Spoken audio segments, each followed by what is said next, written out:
yang menjadi masalah itu kan muda itu usia atau semangat. Kadang-kadang kan sebenarnya kan lebih ke, kalau menurut Uda lebih kepada euforia pikiran aja bahwa ini muda itu sebenarnya kan orang gampang banyak berkarya. Orang tua itu kan sudah kayak misalkan udah tua itu pasti logikanya udah istirahat, benar gak sih? Kemudian udah pengen comfort zone, nggak pengen berkonflik dan sebagainya. Tapi muda itu kan dinamis, benar gak nih? Betul. Nah dengan kondisional itulah sebenarnya menghasilkan produktivitas karya-karya gitu loh. Assalamualaikum warahmatullahi wabarakatuh. Selamat datang di podcast Ansor. Apa kabar Andre? Baik, Andi. Sehat selalu dah? Alhamdulillah sehat. Segar sekali hari ini dah. Iya. Ini saya perkenalkan dulu. Ya. Dr. Yulianre Darwis. Jadi Ketua Komisi Tetap Kemitraan Kelembagaan Nasional Kamar Dagang dan Industri Indonesia. Nah ini menarik nih dah. Dengan terima kasih terutama dah atas kehadirannya di podcast Ansor ini untuk kita ngobrol-ngobrol, kita sharing terkait dengan soal anak muda, kaitannya dengan digitalisasi dan masa depan ekonomi Indonesia. Ini tentu relate kan dengan apa yang menjadi aktivitas Uda Andre selama ini. Bagaimana itu dah menurut Uda terkait dengan anak muda yang jumlahnya sekarang begitu banyak? Bonus demografi ini kan harusnya ini menjadi penopang ekonomi nasional anak muda ini. Nah, tanggapan Uda seperti apa itu dah? Iya, terima kasih sebelumnya Mas Andi mengundang dalam podcast Ansor kali ini. Memang bicara tentang konteks anak muda, kemudian digitalisasi dan ekonomi, sebenarnya kalau lihat kurva itu serentak paralel gitu Mas Andi. Jadi kalau kita lihat, kalau misalnya anak muda bertumbuh pasti penikmat digitalisasi juga tinggi itu. Dan mereka juga konsumer juga. Kemudian dalam satu sisi harusnya ekonomi juga bertumbuh. Harusnya begitu. Tapi fakta ini kan menjadi sebuah catatan juga ketika orang selalu mendengungkan bonus demografi itu bonus atau beban menjadi ya kan. Betul. Banyak orang-orang malah nggak produktif. Ya kan, orang digital tidak paham digital, nggak melek digital, pemanfaatan digital nggak tepat, akhirnya menjadi suatu yang konsumtif dari sebuah bangsa. Nah, melihat Indonesia sendiri sebenarnya percepatan laju digitalisasi juga cukup cepat, apalagi di generasi muda saat ini, dan awareness itu juga tinggi nih. Kalau Mas Andi lihat begitu banyak sekarang anak-anak muda yang tanpa sebab nggak tahu orang tuanya bukan orang kaya atau siapa, tapi dia menjadi orang terpandang dan mampu menghasilkan sebuah karya-karya yang kira-kira kreatif, kemudian produktif, dan kemudian kebermanfaatannya apa yang dilakukannya di dunia digital berdampak bagi siapa saja. Itu banyak sekali tokoh-tokoh itu. Kita nggak pernah dengar namanya, tiba-tiba muncul dia kan begitu. Artinya sebenarnya ini menjadi peluang sebenarnya bagi anak muda Indonesia untuk memonetize yang namanya laju pertumbuhan ekonomi dalam konteks digital. Oleh sebab itu kalau di Kamar Dagang Industri di KADI Indonesia, makanya itu salah satu concern itu memang bagaimana cita Pak Presiden Prabowo bisa salah satunya concern terhadap digitalisasi itu memang bisa terdampak atau termanfaatkan bagi begitu banyak wilayah, khususnya teman-teman yang pelaku-pelaku di level UMKM maupun pelaku-pelaku ekonomi baru begitu. Ya, artinya ini kan anak muda ini memang betul-betul harus bisa memanfaatkan peluang digital ini, yang di situ tentu ada peluang-peluang ekonominya kan dah. Betul. Biar dia keberadaannya ini juga tidak menjadi beban tentunya kan, harusnya ini bisa lebih produktif dan bisa menjadi potensi ekonomi yang dijalankan oleh anak muda. Tantangan yang dihadapi biasanya apa dah? Ya, tantangan yang pertama ya mentalitas ya. Karena mentalitas itu kan selalu berujung kepada mental yang selama ini yang tidak mau tumbuh, mental yang selama ini hanya menerima, mental yang selama ini sekedar harus ada yang mandu, ada yang guidance, tidak mampu menjadi mental yang muncul sebagai inisiatif, ataupun menjadi kreator. Nah, mental-mental ini yang seharusnya harus secara intangible-nya, secara harus diubah pikiran dengan konsep mindset yang positif. Artinya kalau soal kemampuan teknologi digitalnya mereka ini sudah nggak diragukan ya dah. Kalau mereka menggunakan teknologi, saya udah pikir nggak ada semua orang sudah aware dan semuanya sudah adaptif dengan cepat ya. Bahkan mereka kalau kita lihat follower di sosial media itu rata-rata anak muda semua itu. Kita lihat artinya mereka sudah memahami yang namanya dinamika dalam sebuah konteks salah satu ya objek digital yaitu sosial media. Tetapi permasalahan kan mentalnya. Jadi tidak mampu, ini manfaatnya untuk apa sih? Laju, kalau tadi bicara tentang laju ekonomi, sejauh ini kita mengisi paket data ibarat sederhana aja nih, bikin sosial media terus tidak diisi sosial medianya dengan sebuah konteks kebermanfaatan, lebih banyak ke paket data, bahkan ikut saweran, nyawer di TikTok dan sebagainya begitu kan. Malah menjadi ini ya, menjadi konsumtif ya.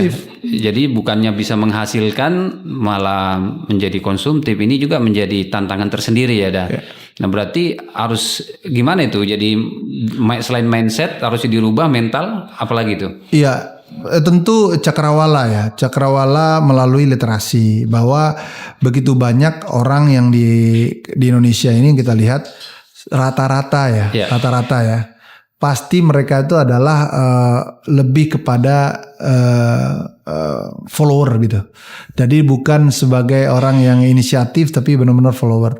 Nah ini kan jadi masalah. Jadi kalau follower ini kan hanya ngikut aja Mandi. Jadi kalau ibaratnya kalau negatifnya orang main judi ikut judi online ya. Kalau orang jadi nggak berpikir bahwa ada suatu dampak yang lebih di situ. Makanya kalau udah pikir dalam sebuah mikro tindakan, misalnya orang nih. Kalau kita dulu di kampung udah tuh misalnya orang jual pisang goreng misalnya dia. Tiba-tiba pisang goreng itu kan kita selalu nongkrongnya itu pasti jam 4 sore kita mulai pisang goreng itu dimasak. Kemudian sampai malam jam 8-9 ya. Paling 5 jam 6 jam mereka kerasa berapa pisang goreng itu tergantung yang datang ya. Kalau misalnya habis hujan tuh pasti laku. Tapi kalau nggak hujan atau lagi sepi itu pasti nggak jadi masalah. Akhirnya banyak pisang goreng yang mubazir kan. Nah, logika kalau dikonteskan dalam konteks digitalisasi, apa yang dilakukan harusnya dia sudah bisa menggunakan mikro tindakannya dengan misalnya menjual pisang goreng itu melalui WhatsApp grup teman-teman mereka, atau melalui Instagram atau melalui TikTok, kemudian orang bisa order sebelum jam 4 sore udah tahu pembeli siapa jumlahnya, begitu loh Di. Artinya peluang pasar dengan keberadaan digitalisasi ini harusnya lebih terbuka ya, lebih luas. Harusnya lebih bisa dimanfaatkan untuk kemudian mendatangkan income buat mereka ya, Bah. Iya, harus begitu. Bisa mandiri kan? Harus mandiri. Jadi mereka beli, dan enaknya digital ini kan terukur. Seharusnya pisang goreng yang tadi kita cerita pisang goreng, seharusnya pisang goreng itu lakunya 80 sampai 100, tiba-tiba mereka masaknya 150. Tentu sisa 50. Tapi kalau misalnya dimasak cuma 60, yang ordernya 100 misalnya kan rugi. Mohon maaf pisang gorengnya habis. Tapi kalau udah diorder jam 4 sore itu misalnya udah ada 80 pembeli, estimasi margin 10% sampai 20% lah dimasak lebih misalnya. Orang order pasti udah otomatis beli kan. Kan itu artinya harusnya itu membuat nilai lebih efektif dan efisien. Yang jam 4 sampai jam 9 malam berdagang bisa jadi 4 sampai jam 6 maghrib udah selesai misalnya nih. Itu varian-varian mikro tindakan yang sebenarnya bisa untuk memacu yang namanya konteks digitalisasi untuk berdampak ke dalam hal ekonomi. Misalnya nih. Ya betul. Nah itu selain hal itu sebetulnya bagaimana sih sebetulnya anak muda ini bisa memanfaatkan potensi digital? Potensi digitalisasi ini di berbagai sektor kan ini sudah terjadi ya. Digitalisasi ini terjadi di berbagai sektor dan di dalamnya juga pasti ada anak muda. Nah ini bagaimana kemudian anak muda bisa memanfaatkan itu untuk benar-benar bisa melihat di situ ada peluang ekonomi loh. Ya sebenarnya dalam konteks ini lebih kepada pemanfaatan ya. Apa itu pemanfaatan? Ya sebenarnya banyak teknologi canggih nih, tapi orang tidak bisa gunain. Canggih aja nih, iPhone 16, tapi yang digunakan cuma WA untuk lihat-lihat Instagram orang. Tidak mengoptimalkan fungsi dan fitur yang ada di dalam itu yang harusnya ada bisa lebih. Dan itu sebenarnya kan setiap handphone apapun pasti punya imajinasi dalam sebuah konteks produk-produk yang kira-kira kebermanfaatannya lebih luas. Yang digunakan enggak, lebih kepada WhatsApp, kemudian kepada Instagram, scrolling atau TikTok, kepo-kepo kan begitu. Dan itu aktivitas keseharian memakan waktu panjang itu. Itu makanya ada istilah-istilah brain rot kan, kalau orang lihat wah berhenti itu. Terus kalau ada orang ini kan, bahkan istri kita pun kadang-kadang juga terjebak gitu kan ini ya. Jadi hal-hal yang begitu pun yang harus diperhatikan kebermanfaatan. Kalau hal-hal edukasi lebih bagus. Contoh dulu waktu zaman udah itu pasti kalau mau nilai lebih aja kita harus ikut les atau private class. Itu bayar kan. Misalnya ikut bagaimana matematik, bahasa Inggris. Sekarang buka YouTube aja orang bisa mengolah soft skillnya lebih dalam lagi, benar nggak dia? Skill design juga, skill apa? Cuma masalahnya mau nggak untuk arah membuka dokumenter ataupun file-file itu untuk diolah, kan begitu masalahnya. Masalah nggak mau. Yang enak itu adalah scrolling tadi. Artinya dari situ sebetulnya digitalisasi ini membuka peluang yang sangat besar sekali ya. Untuk kemudian apakah itu bisa menjadi potensi ekonomi atau menjadi penguatan skill dari anak muda itu sendiri. Betul. Nah ini bagaimana kemudian bisa menyadarkan itu dan sehingga nanti kita berharap anak muda yang banyak jumlahnya ini benar-benar tidak menjadi beban negara, tapi bisa menjadi potensi besar bagi negara ini. Makanya sekarang kan ada sebuah orang istilahnya disrupsi apa, shifting perilaku. Kalau shifting perilaku salah satu yang menjanjikannya adalah perubahan yang terjadi dalam sebuah dalam bukan hanya perilaku hidup orang tapi pekerjaan. Makanya ada istilah co-working space ya. Orang nggak perlu ke kantor, di mana aja bisa kerja. Betul. Dan ke depan orang nggak hobi lagi pengen jadi aparatur sipil negara atau jadi karyawan BUMN. Orang lebih senang, ada si riset udah baca kemarin nggak salah, gig apa namanya, menyatakan bahwa ke depan itu orang lebih cenderung pekerjaan yang lebih taktis dan efisien yang menghasilkan cuan yang cepat. Artinya orang tidak pengen dengan terjebak dalam situasi yang old school atau konvensional gitu loh. Pola-pola lama dalam bekerja itu sudah nggak menjadi dunia anak muda lah. Betul. Jadi, makanya seorang siapapun perilaku menjadi seorang dosen, guru aja harus berubah dia. Kalau dia hanya dengan cara otoritarian, dengan cara-cara itu nggak zaman lagi untuk seperti itu begitu. Artinya dampak itu berpengaruh dalam sebuah generasi muda.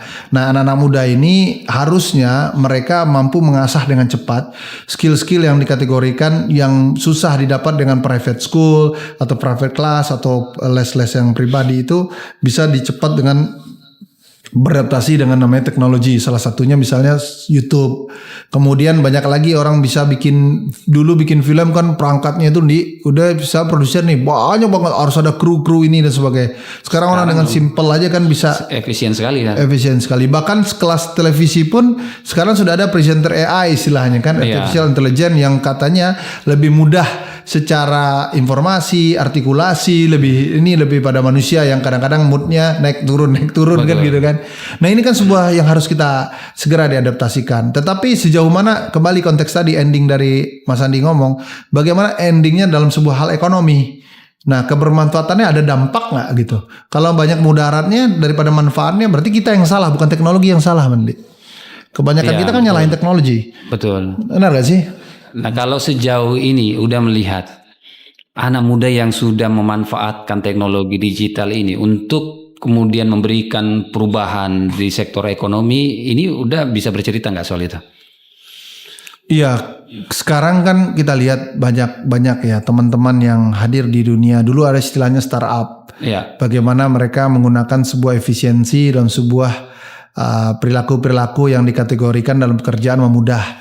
Misalnya Gojek gitu, dulu kan nggak kepikiran motornya milik orang, asetnya milik orang, sumber daya manusia milik orang, milik pribadi, tapi dia nguasain. Ya kan, kalau dimatikan aja platform itu, wah berapa orang harus menganggur kan begitu. Betul. Kemudian muncul Grab dan sebagainya. Terus ada lagi ada tuh anak Padang sama bikin ruang guru, ya kan, Iman. Terus sekarang muncul lagi ada namanya bagaimana orang pengen donasi. Setiap orang kan makhluk sosial, pengen berdonasi. Muncul ada juga orang Padang tuh si Timi, kitabisa.com bikin. Terus ada lagi orang Padang, ini orang Padang lagi nih banyak nih. Ada Traveloka, Ferry Unardi. Dia dari Amerika balik ke Padang, bingung tiket pesawatnya pesawat apa.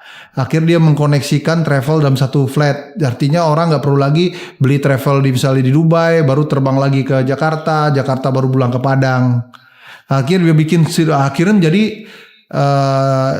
Dekakorn terbesar lah, ya kan, platform yang efisiensi itu ternyata kebermanfaatan dirasakan oleh banyak, termasuk kita sendiri ya pernah merasakan. Ya benar dia. Dari sekian anak muda yang udah tadi sudah sebutkan, sebetulnya kan memang konkret ya dah. Mereka itu punya inovasi, ide-ide besar untuk dijalankan. Betul. Apa yang membuat mereka itu bisa melakukan itu dibanding dengan masih banyak anak muda ini kayaknya yang belum menemukan juga formula-formula yang apa yang harus mereka lakukan dengan teknologi itu? Ya ini mungkin PR juga bagi GP Ansor ya. Karena sebagai organisasi muda, organisasi muda yang terbesar ya. Karena kita tahu bahwa anak muda ini sebenarnya kan dari dulu selalu dislogankan. Mulai dari Bung Karno, kasih 10 pemuda dan sebagainya, ya kan. Begitu banyak lagi pemuda-pemuda dan semua historinya pasti pemuda. Tapi yang menjadi masalah itu kan muda itu usia atau semangat. Kadang-kadang kan sebenarnya kan lebih ke, kalau menurut Uda lebih kepada euforia pikiran aja bahwa ini muda itu sebenarnya kan orang gampang banyak berkarya. Orang tua itu kan sudah kayak misalkan kita udah tua itu pasti logikanya udah istirahat, benar gak sih? Kemudian udah pengen comfort zone, nggak pengen berkonflik dan sebagainya. Tapi muda itu kan dinamis, benar gak nih? Betul. Nah dengan kondisional itulah sebenarnya menghasilkan produktivitas karya-karya gitu loh. Jadi kalau bisa nggak kita katakan begini dah? Dari 10 pemuda yang dimaksud oleh Bung Karno dalam konteks kekinian itu orang yang bisa memanfaatkan teknologi untuk ide-ide perubahan dari pikiran yang ingin dia lakukan. Ya. Jadi bukan muda bukan hanya soal usia ternyata kan, bukan hanya angka, tetapi bagaimana pikiran perubahan yang dia konkretkan. Kemudian itu punya dampak yang begitu luas terhadap masyarakat dengan memanfaatkan teknologi. Betul. Nah ini memang ndak banyak daya yang seperti ini. Betul. Memang itu menjadi pekerjaan rumah bangsa ini ya. Khususnya di kita, bukan hanya Indonesia, mungkin negara-negara maju juga hal yang sama. Tapi yang paling menarik adalah Indonesia ini kan selalu dengan slogan itu ya, bahwa anak muda dan muda, tapi karyanya mana kan begitu. Betul. Nah ini kan harusnya dengan begini kita harus melek situasi, anak muda juga harus memanfaatkan potensial itu. Memang hal paling gampang mungkin hal komunikasi efisiensi kali ya. Hal komunikasi efisiensi itu apa? Misalnya yang Mas Andi bilang bahwa orang bikin Gojek, orang bikin ini kan sebenarnya efisiensi memudahkan ekosistem baru aja yang diciptakan gitu, marketplace dan sebagainya kan.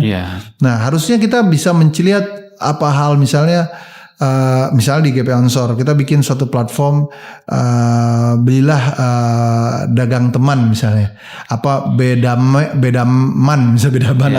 belilah dagang teman. Nah dengan konsep itu tapi saling menguatkan ya, bayangkan kalau marketplace itu bisa diciptakan oleh seluruh GP Ansor Indonesia begitu.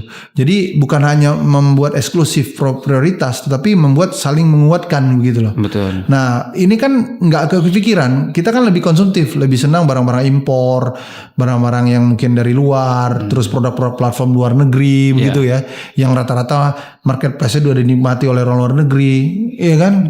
Harusnya kan mereka lebih mahal pertama pelan-pelan, tapi lama-lama mereka tinggi sekali. Kita sebut merek aja, ada satu platform yang kira-kira hampir 18% sampai 20% loh ngambil untung untuk sebuah produk misalnya. Nah itu kenapa? Karena mereka sudah menguasai kan gitu. Kalau udah menguasai orang bisa semena-mena dengan macam-macam kan. Nah kalau misalnya GP Ansor bikin suatu platform yang ideal dan semua orang punya dagangan dan kita saling menguatkan dengan harga yang mungkin margin cuma 5% atau sampai 10% untung, itu kan saling menguatkan dan lebih murah gitu. Betul. Ya itulah konteks digitalisasi end to end, dari Sabang sampai Merauke terhubung, terkoneksi, mereka saling menguatkan begitu. Nah itu tapi masih belum maksimal ya Dal, soal bagaimana melakukan kolaborasi ini. Karena kita tahu bahwa salah satu sebetulnya itu menjadi identik dengan anak muda selain kepemahaman dia terhadap teknologi, kemudian kemandirian. Ini kan harusnya soal kemitraan, bermitra ini tidak jadi masalah ya, tapi faktanya kan belum maksimal juga di soal ini. Iya betul. Jadi apa ya? Memang kolaborasi ini harus dipahami secara komprehensif. Nah, udah ini kan juga ahli membangun kolaborasi. Ini gimana dah cara untuk kemudian membangun kolaborasi itu terutama di kalangan anak muda ya? Sebenarnya kolaborasi itu kan semangatnya adalah goalsnya, tujuan akhirnya sama nggak? Rasanya kalau kita saling menguatkan tujuan akhir kita sama, pasti itu akan gampang untuk direalisasikan. Udah pun sekarang di Kadin ketua komite tetap kemitraan kelembagaan nasional kan mitra kolaborasi ini. Kan? Jadi bagaimana itu membuat sebuah potensial di antara stakeholder itu menghasilkan begitu. Nah, oleh sebab itu permasalahan di kitanya adalah penyamaan persepsi, penyamaan pikiran ini yang kadang-kadang membuat mandek. Kalau di luar manapun orang selalu cepat untuk mengakselerasi itu pasti goalnya udah kecapai gitu. Itu kenapa dah? Bukannya sekarang itu dengan kemajuan teknologi itu harusnya kan soal sefrekuensi ya. Itu jauh lebih mudah harusnya ya di kalangan anak muda. Tapi kenapa itu belum bisa maksimal dah? Pertama ya itu rasa untuk berjibaku bareng itu nggak mau kan semuanya pengen senang. Semuanya kan pengen susah ini malas Artinya masih ada individual gitu juga ya. Ini yang menjadi tantangan di situ ya. Pasti di situ permasalahan utamanya. Kalau masalahnya yang secara yang lain kayaknya nggak ada ini mentalitas sebenarnya, makanya mindset dan mentalitas itu sebenarnya. Kalau infrastruktur teknologi semua udah sama lah. Bahkan kita pun bisa terkoneksi kemana-mana. Bahkan ada satu Andi tahu kan ada satu bukan YouTuber ya, influencer kita yang ahli bahasa itu siapa namanya? Dia bisa ngomong di Rusia, dia bisa ngomong dengan Amerika, Jerman dengan bahasa beradaptasi cepat sekali gitu. Artinya hanya dia satu orang si Vicky itu yang bisa menikmati kelebihan teknologi. Yang lainnya mana? Nggak ada, konsumtif bahkan. Kenapa udah bilang konsumtif? Rata-rata coba aja berapa yang kita keluarkan pakai data sehari untuk kebutuhan kita, untuk menikmati yang namanya itu kalau orang bilang tuh toksinnya lah. Informasi yang kadang-kadang tidak perlu. Nggak perlu. Bahkan lebih dalam keponya, bahkan download yang nggak penting begitu kan. Kemudian udah nextnya apa? Yang bagi yang lain kan menghasilkan. Ya nggak usah jauh-jauh. Itu misalnya dulu TikTok diciptakan kan. Kemudian TikTok tuh dianggap remeh. TikTok apaan sih pasti nggak laku. Ternyata sekarang jadi marketplace terbesar ya sekarang, ya kan? Dan semua orang termasuk politisi menggunakan itu karena dianggap ringan dan sebagainya kan. Tapi yang menikmati ya yang pencipta TikTok gitu. Instagram juga hal begitu. Dari awalnya foto-foto, kemudian orang jualan. Sekarang ada iklannya dan sebagainya. Betul. Benar nggak? Sekarang sudah masuk lagi ke Netflix yang mana kemudian film-film yang seanggap kategori yang susah dicari bisa dipakai di situ dan sebagainya. Itu kan sebuah inovasi-inovasi yang sebenarnya kita sejauh ini konsumsi aja gitu. Nggak bisa pernah. Sayang sebetulnya itu peluang dah ya. Tidak dilihat harusnya dilihat sebagai sebuah potensi ekonomi yang besar ya. Betul. Kan juga dekat sebetulnya dengan keseharian dan kehidupan anak muda sebetulnya itu ya. Betul. Ini sebetulnya bagaimana menggenjot anak muda agar tidak menjadi seorang yang konsumtif, kemudian bisa mengoptimalkan digitalisasi untuk menggerakkan ekonomi kreatif dan menciptakan kemandirian. Syukur-syukur lebih bagus lagi kalau membuka lapangan pekerja yang lebih luas. Ini menjadi pemikiran udah ini seperti apa dah hal-hal yang begini. Makanya ketika pertanyaan pertama yang Mas Andi sampaikan, tantangan terbesar apa dah? Mentalitas dan pikiran, mindset. Kenapa? Karena inilah mulai semangat kita itu naik, redup atau hilang. Sebenarnya itu kalau misalnya menggebu-gebu ini pasti kita dalam ruang ini berpikir ini kan salah satu bagian siar kita, misalnya GP Ansor bikin begini misalnya, ini kan salah satu produk teknologi yang bisa dimanfaatkan untuk meliterasi begitu banyak orang Ansor yang mungkin bukan hanya Ansor, siapa aja bisa menikmati kan. Cuman kan nggak semua orang yang bisa mau kayak Mas Andi yang mau mengikhtiarkan seperti ini. Kalau nggak ya mono aja gitu. Nah inilah bagian trigger itu sebenarnya. Harus ada memulai gitu. Kita gimana mau tahu hasilnya kalau mulai aja belum gitu kan. Betul. Selalu kita memvonis ada hasil di balik itu. Apa sih gini? Karena udah begitu. Mungkin Elon Musk bikin Tesla dulu diketawain orang gila dulu kali ya. Iya. Apalah mobil listrik tuh nggak mau nih. ya kan, kemudian bikin ke SpaceX bikin ke antariksa, ngapain keluar di sini aja, di bumi masih banyak alam, kenapa harus alam antariksa? Ternyata tembus satelit semua di situ, semua beli ke situ ya. Betul. Kan dia nggak kepikiran ya. Sekarang mendirikan partai politik gitu ya. Mau mendirikan partai politik, bayang itu, ya kan? Nah inilah perilaku itulah yang kadang-kadang nggak mau dilakukan. Artinya harus ide besar itu percuma kalau kemudian tidak dieksekusi dengan yang baik gitu ya. Betul. Dan proses untuk melakukan eksekusi itu tidak selangsung berhasil 1 kali 2 kali ya. Betul. Nah itu yang memang juga harusnya ini menjadi mindset seperti ini harus dirubah juga ya di kalangan anak muda kita. Betul. Jadi kalau orang bilang ada aksi ya harus ada aksi, pasti ada reaksi. Jadi kalau misalnya gimana kita menunggu reaksi kalau aksi aja nggak ada kan gitu kan, pasti aksi reaksi.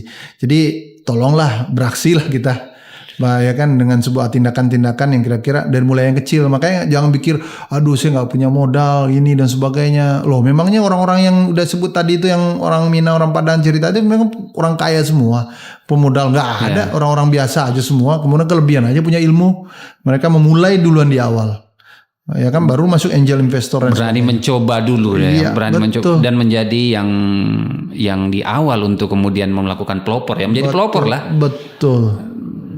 Itu poinnya. Jadi kenapa tadi bilang anak muda digitalisasi ekonomi, kurvanya harus sejajar, harus naik bareng-bareng. Jadi kalau turun berarti negara nggak bagus berarti dalam mengelola. Nah ini juga karena negara kan juga pinginkan bagaimana anak muda ini berperan menuju Indonesia yang lebih baik, Indonesia emas. Jangan sampai menjadi Indonesia cemas dengan beban-beban kalau kemudian anak muda juga tidak produktif, tidak kreatif, tidak melakukan banyak hal untuk perubahan. Ini kan juga ke depan akan menjadi PR tersendiri buat negara ke depannya. Akhirnya bonus demografi kemudian dianggap tidak bisa memberikan perubahan yang baik. Padahal kan kesempatan yang tidak semua negara bisa memiliki kan. Betul. Dan itu hati-hati, bonus atau beban kan begitu ya. Jadi bahasa harus begitu kan. Jadi sekarang nggak ada kata terlambat sebenarnya. Kita dengan bonus kita harus semangat karena semua orang pasti punya ruang. Dan yang paling mahal tuh kreatif sekarang, sejahtera kemudian Kreatif sekarang, sejahtera kemudian. Artinya harus kreatif. Baru sejahtera berikutnya. Jadi jangan berpikir minta sejahtera dulu, ya kan? Kreatifnya aja nggak ada, sejahtera minta dulu. Nah itu konsepnya lah sebenarnya. Artinya karya dulu ya. Karya dulu yang harus diperbanyak ini. Betul. Dan apapun bentuknya. Di segala bidang. Di segala bidang. Ini kepikiran udah aja nggak pikiran dulu Amazon tuh jadi salah satu terkaya di dunia. Padahal kerjanya kan dulu semua digital library kan. Bagaimana buku bisa bermanfaat untuk dibaca orang banyak. Terus buku itu kemudian didigitalkan, kemudian orang bisa order. Sekarang banyak sekali orang bikin digital buku kan. Tapi kalau sekarang Amazon bikin masih nggak laku. Tapi Amazon lakukan apa? Bikin toko-toko yang bisa orang beli kamera, beli ini dan sebagainya gitu loh. Jadi hal yang kira-kira menjadi sesuatu yang yang duluan berpikir gitu. Dan orang duluan pasti sukses kan. Sama kayak berapa China sekarang untuk bermain di sektor EV, elektrik ini kan mobil ini kan menjadi sebuah tantangan ketika China gila-gilaan dengan nikel di awal dan semuanya kayak BYD. Sekarang BYD di mana-mana mobil BYD mengalahkan industri Jepang, ya kan, mengalahkan industri Amerika bahkan kan. Betul. Karena mereka duluan aja gitu.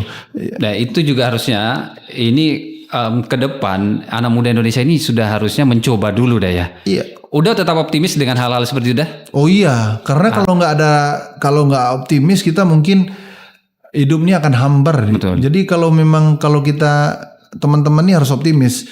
Kalau udah selalu berpikir baik, ini belum momentumnya kali, suatu someday harus momentumnya. Sama lah kayak orang bilang Indonesia masuk sepak bola dunia nggak, kira-kira masuk Piala Dunia nggak. Nah itu kan proses ya. Terus juga yang lain-lain hal yang sama. Nah sekarang anak muda nggak harus berpikir aja, tapi berpikir beyond the limit boleh. Tapi kalau bisa berpikirlah dengan cara yang rasional dan yang benar-benar objektif dengan realitas hari ini. Tentu harus smart juga dalam situasi. Jangan sampai hanya penggunaan teknologi, ngapain ganti handphone? Kalau penggunaannya untuk WhatsApp dan scrolling Instagram dan kepo terhadap TikTok kan nggak gitu ada, ini. Nggak ada gunanya berarti kan? Nggak ada gunanya, ngapain lifestyle aja. Ganti ini, muncul lagi ganti handphone, muncul lagi ganti handphone, terus ngapain? Akalahnya itu ke konsumtif, yang kaya tetap di situ kan begitu. Iya. Begitu. Apa yang kemudian bisa disampaikan Ida buat anak muda Indonesia di era digital dengan bagaimana melihat peluang itu sebagai ada potensi ekonomi untuk kemandirian dan perubahan yang bisa digalakkan? Silakan dah. Iya, menangnya anak muda adalah mereka mampu masih berpikir beyond the limit itu loh. Jadi tanpa batas, tidak ada constraint. Jadi lepas saja pikiran dan sebagainya. Artinya bisa out of the box, bisa inbox kata orang bilang. Tapi apapun itu, lakukanlah hal-hal yang sederhana, hal-hal yang tidak terumit. Makanya udah selalu beranalogi bahwa jangan berpikir untuk memakai tetangga atau negara-negara lain, kita pakai aja ekosistem kita aja dulu. Maka tadi dari awal selalu ngomong, coba sejauh mana kita bisa memonetize teman-teman GP Ansor.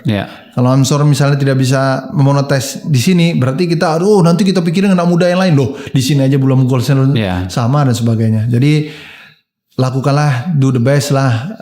Selalu udah bilang do the best and let Allah Subhanahu wa taala do the rest. Jadi jangan pernah berhenti anak muda. Kalau anak muda sudah berpikir berhenti, berarti usianya udah makin senja itu, ya kan? Dia nggak mau kreatif, nggak mau berkarya, malas berpikir. Itu kan malas tuh paling banyak ini. Aduh susah, tidak bisa. Itu yang terpaling banyak terjadi saat ini. Sehingga produktivitas itu menjadi mandek dan tidak berkreatif. Gitu. Baik, terima kasih udah atas sharingnya pada sore hari ini. Terima kasih atas insight-insightnya. Ini mudah-mudahan bisa memberikan inspirasi buat anak muda kita untuk bisa lebih mandiri, kreatif, dan membawa perubahan. Terima kasih udah. Assalamualaikum warahmatullahi wabarakatuh. Waalaikumsalam warahmatullahi wabarakatuh. Terima kasih dah.